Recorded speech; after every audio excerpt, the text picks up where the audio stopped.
Hetman soutěž vyhlásil, tak jsem se hned přihlásil. Každý týden cvičím, konkurenci zničím, na zadek si sednu, pak se rychle zvednu, poběžím popředu, to moc dobře dovedu, oběhnu kuželku, předběhnu pančelku.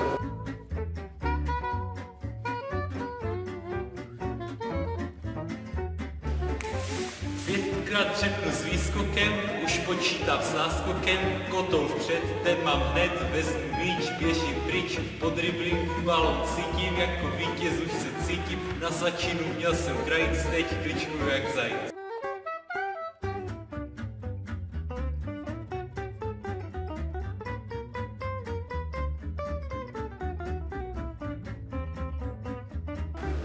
Při přeskoku švédské bedny natrhl jsem si trenky jedny. Dneska létám jako tak, už si nedám na zobák.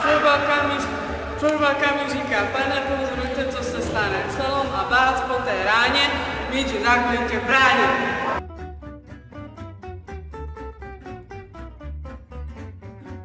Dojel macher na otočný, učitel nepálí čočky, do cíle se rychle blížím, milovými kroky, zejmanem si rukou třesu, mohl být konec sloky, kdybych však měl přece jedno místo z těžký stolička, na tělo svých nezanevřu zhrdel zastí písnička, stará pravda totiž praví, cvičení nám tuží zdraví.